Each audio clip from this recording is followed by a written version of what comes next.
నమస్కారం. ఏటీవీ న్యూస్కి స్వాగతం. ఈనాటి ముఖ్యాంశాలు. మటన్ మంచిగా ఉడకలేదని మొగుడిని చంపేసిన భార్య, దీనికి కారణం ఎస్ఐ రామచంద్రయ్య అంటున్న నేను 1000 పేజ్ ఫాలోవర్స్.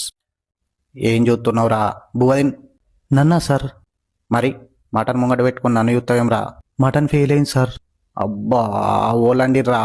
మా చెల్లె సార్. అబ్బా 800 రూపాయలు తీసుకుపోయి ఆడిపోరా అంటే చేతిలో పెట్టినవురా. ఏడుందిరా అది? దాన్ని గుంజుకరాపో. బంగ్లా మీద ఉంది సార్. బ్యాగి పైన వేసుకొని రీల్స్ చేస్తుందా? అవు మీకెట్లా తెలుసు సార్? నాకెందుకు తెలియదురా.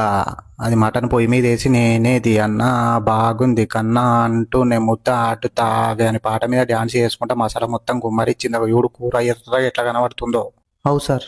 నాకు తెలిసిన పోరుడు ఒకడు ఉన్నారా. మెల్లకన్నా ఉంటుంది కానీ పిల్లగాడు మంచోడు, సాఫ్ట్వేర్ జాబ్. నువ్వు ఓకే అంటే ఈ పోరిని మేకప్ వేసి సాయిపల్లె లెక్క రెడీ చేసానికి యూపిచ్చి కట్నం లేకుండా పెళ్లి చేసి బయటకు నూకేద్దాం, ఏమంటావు?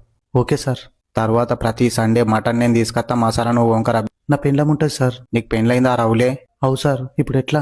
ఎట్లేముందిరా, కలిసి ఉంటే కలదు సుఖం కమ్మని సంసారం అని పాట పెట్టుకుని సగముడికిన మటన్ కూర దానికి నువ్వు తినిపి అది నీకు తినిపిస్తుంది. మధ్యలో నేను ఎప్పుడైనా యాదకతే నాకు కూడా కొంచెం పంపి మళ్ళీ ఉడికించుకొని మా అక్కడ కూడా లేకుంటే చపాతీతో తిని ఒక చిన్న థమ్స్ అప్ తాగి పండుకుంటా.